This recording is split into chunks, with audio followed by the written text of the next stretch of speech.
In the year 2327, space was not quiet anymore. Humans had spread to many planets. They built stations, cities, and farms across the stars. One small research colony floated on the edge of space. It was called Delta 6, a calm place where not much happened. People there studied rocks, plants, and the stars. Life was simple and quiet. Ethan Grant worked as a biologist on Delta 6. He liked quiet work. He looked at new life forms and helped grow food. His days were slow, but peaceful. One morning, a message came to the control room. A strange object was moving toward the colony. It was not from Earth. It looked like a small space capsule. The team quickly pulled it in using a docking arm. The capsule was old and scratched. It looked like it had been floating in space for years. When they opened it, everyone stepped back. Inside was a woman. Her skin was pale like snow. Her eyes were closed and her body looked cold and weak. She wore a suit made of strange dark cloth. No one could tell if she was human or alien. Ethan moved closer and checked her pulse. She was still alive, but just barely. The medical team rushed her to the lab. They placed her in a glass room with warm lights. She did not wake up for 2 days. The doctor said she was from a race no one had seen in many years. Her blood was different. Her cells healed quickly. She had sharp teeth, and her skin burned under bright light. The old books called her kind vampire-like. Her people were thought to be dead for many years. Their world had fallen in a great war. Nora Lane, a nurse who worked with Ethan, helped care for the woman. They watched her closely. She did not speak, but sometimes her lips moved like she was dreaming. On the 3rd day, she opened her eyes. They were deep red and full of sadness. She looked around the room but did not speak. Ethan sat by her bed. He spoke gently using simple words. He said his name and pointed to himself. After some time, she pointed to herself and said one word, soft and slow. Alira. That night, Ethan could not sleep. He looked through old records. He found stories of a race that lived on the edge of the galaxy. They had strong bodies and lived long lives, but they could not have children. A world was lost in fire and war. No one had seen them in over 100 years. The next day, Alira sat up. She still looked weak, but her eyes followed Ethan. She listened when he spoke. She learned a few words in English. She drank warm liquids and moved slowly. The others on the station stayed away. Some were afraid. Others said she should be sent away, but Ethan wanted to learn more. He talked to Nora about his thoughts. She's not just some alien, he said. She's the last of her kind. Maybe she needs help. Nora looked at him. Maybe she is dangerous, she replied. We don't know why she came here. Still, Ethan kept working with Alira. He showed her pictures of Earth. He played music and watched her reaction. She liked soft sounds. One time, she even smiled. It was small, but real. In private, Ethan wondered why she was sent in a capsule. Did someone try to save her? Or was she escaping something worse? Alira never spoke much, but her eyes held many stories. One evening, she reached out and touched Ethan's hand. Her skin was cool, but her grip was soft. She looked at him and said, "Thank you." At that moment, Ethan felt a strange connection. He did not know why. Maybe it was her loneliness. Maybe it was the mystery. But something deep told him this was just the beginning. Outside the window, the stars moved slowly across the sky. But inside Delta 6, something had changed. Life was no longer quiet. And for the first time in years, Ethan Grant felt something new. A story had begun. Days passed slowly on Delta 6. Alira stayed in the medical room. She was still weak, but she was getting better. Her skin looked brighter, and her voice became stronger. She ate simple food and drank special water the doctors made for her. Most people still kept their distance. Some whispered that she was a danger. Ethan and Nora stayed close, watched over her, talked to her, and helped her learn more words. Ethan came every day. He brought small things to show Alira. One day it was a flower from Earth. Another day it was a picture of the ocean. Alira touched the photo and asked, "Water?" Big Ethan smiled and nodded. She looked at it for a long time. Her eyes showed wonder. Sometimes she asked about animals. She seemed surprised to hear about birds and fish. "Many life," she said. One morning, Alira asked, "Where's sun?" She missed the sky. Delta 6 did not have windows in the medical rooms, so Ethan took her, with permission, to the greenhouse. The lights there were soft, and the plants were green and fresh. Alira stood still for many minutes. Then she closed her eyes and breathed in. "Warm," she said. Nora watched them from a distance. She still felt unsure. She wanted to believe Alira was peaceful, but deep down she feared something was hidden. One night she spoke to Ethan. "She is changing. You see it too, right?" Ethan nodded. "Yes, her skin heals fast. Her eyes shine brighter. But she's calm, not violent. She wants to live." "But why is she here?" Nora asked. "Why now?" They had no answers. That same night, strange things began to happen on Delta 6. The power flickered in the halls. Lights turned off for a few seconds, then came back. No one could explain why. Engineers checked the systems, but found nothing wrong. In the lab, one scientist found symbols on a glass panel. The marks were like drawings or letters, but they did not match any known language. Some people got nervous. They blamed Alira. When Ethan heard, he went to Alira. "Did you write this?" he asked gently. Alira looked at the drawing. Her face grew still. "Memory," she said. "Dream." My hand moved. Ethan understood. She had done it while asleep, or lost in thought. But the symbols were old. They looked like messages. Maybe they told a story. More questions filled Ethan's mind. He asked Alira where she came from. At first she said little, but slowly she began to share. "War," she said. "My world, gone. Fire. Many die. We ran. Some sleep?" I woke. "Sleep?" Ethan asked. "Capsule." "Long time," she replied. "She'd been in space for years, maybe over 100. A survivor of a lost race. Ut. A relic from another time." Alira also showed a new skill. She could feel pain in others. One day, Nora cut her hand on a tool. Alira stepped close, touched Nora's arm, and the pain faded. Nora looked at her, shocked. "Ow." "How did you do that?" she asked. Alira said softly, "I share feeling. Take little pain." Nora began to trust her more after that. Still, she told Ethan, "We must be careful. The leaders may not allow her to stay." Soon, word reached the colony commander. He was strict and followed rules. Sent a message to Earth about Alira. He wanted orders. Ethan knew that once Earth got involved, things could turn bad. Scientists there might want to take Alira away, study her, lock her in a lab. Ethan sat with Alira and said, "They may not let you stay. They don't understand." Alira looked down. "I not want fight. I want live." Ethan reached for her hand. "Then we must help them see who you are." Outside, the stars were cold and far, but inside Delta 6, something warm was growing. A quiet bond, a slow trust, maybe something more than anyone expected.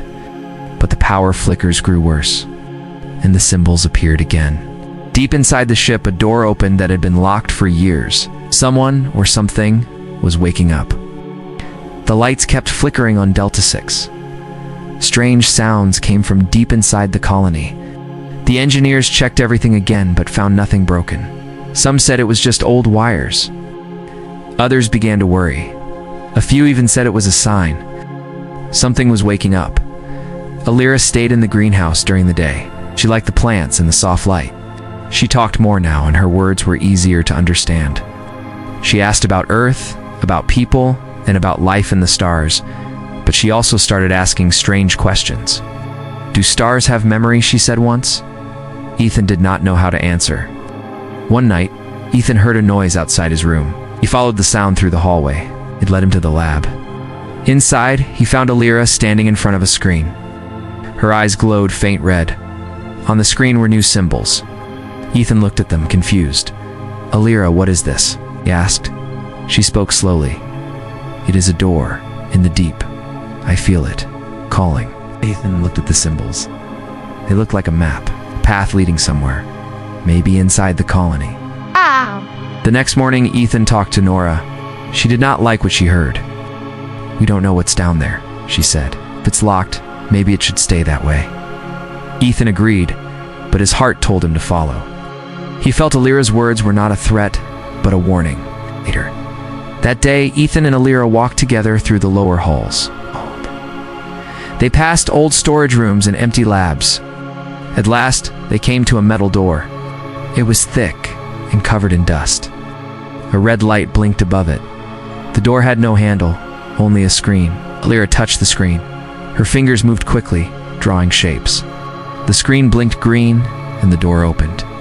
Inside was a large round room. In the center stood a machine. It was tall, dark, and humming. Lights blinked slowly on its sides. It looked ancient, older than the colony itself. "What is this?" Ethan whispered. Alira stepped forward. "Memory keeper. My people used it. It holds voices, stories, pain."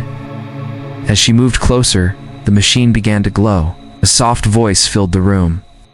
It was not English, but Ethan could feel the sadness in it. Alira closed her eyes. She listened, then spoke. "They sent me away. I was not like the others. I was changing, my blood, my mind. They feared me. But I was not sick.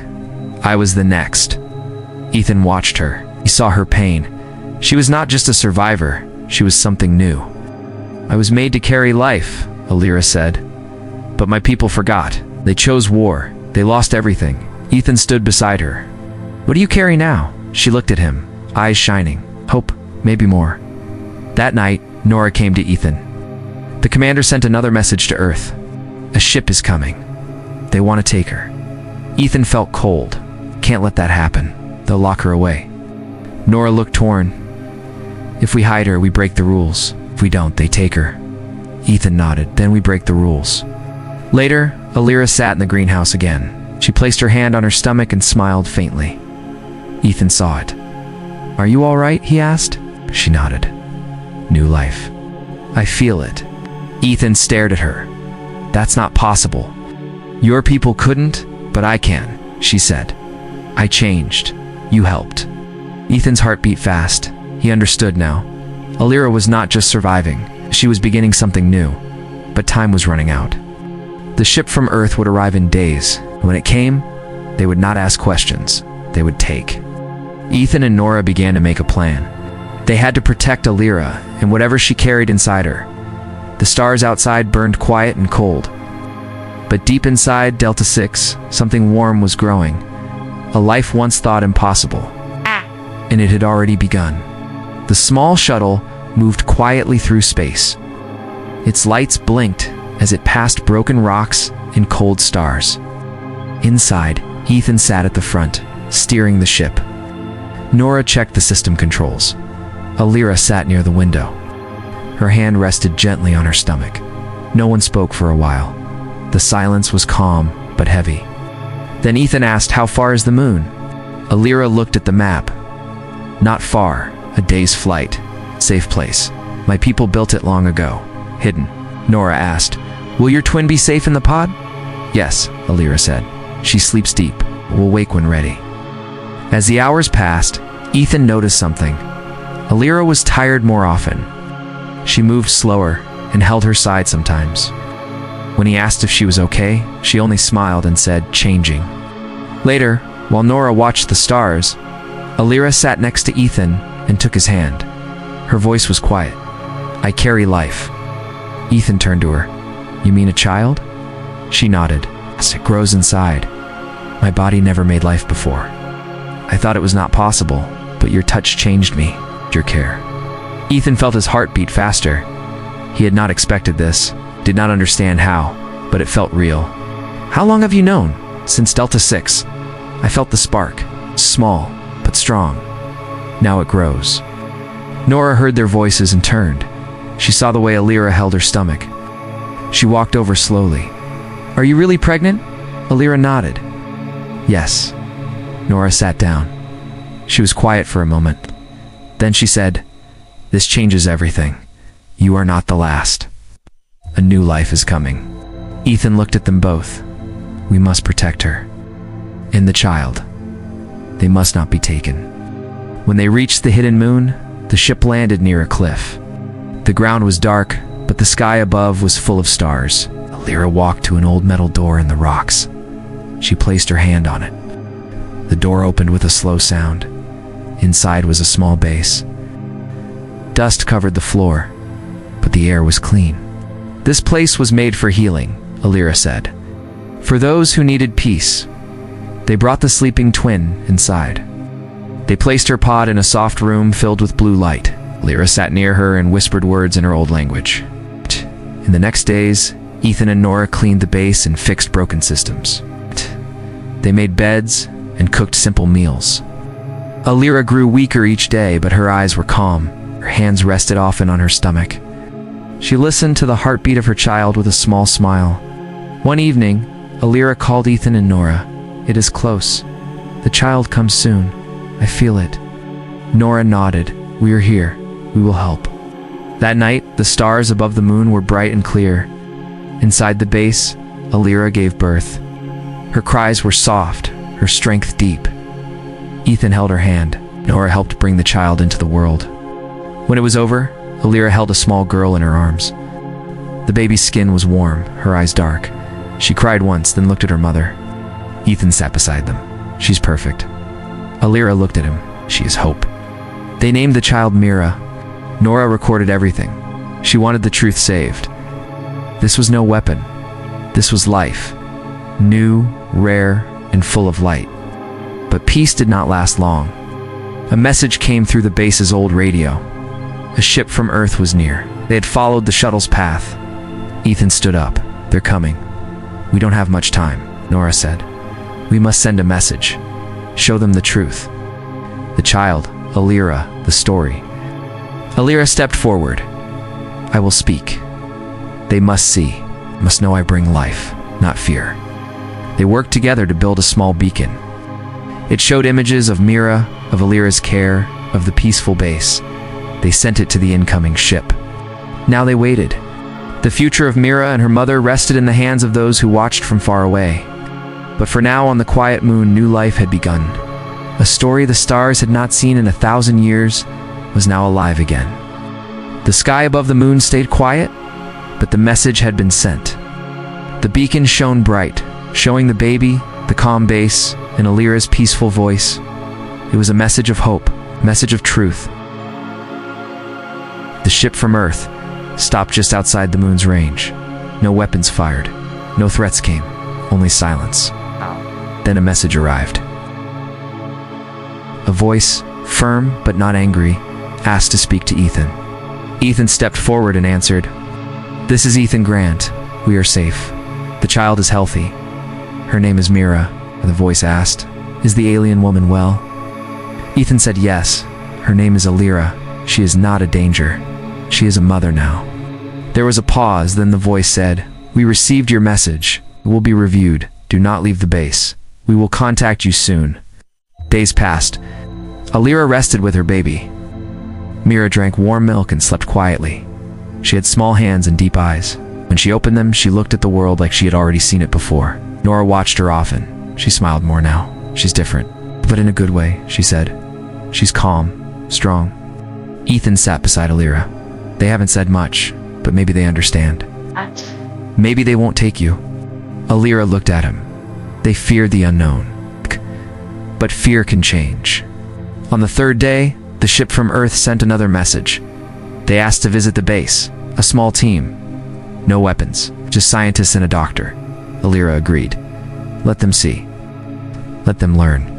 When the team arrived, they were quiet. They looked at Alira, at Mira, at the pod with her sleeping twin. The doctor checked Mira and said, She's healthy. It's very healthy. One of the scientists, an older man named Dr. Lewis, sat with Alira. He asked many questions.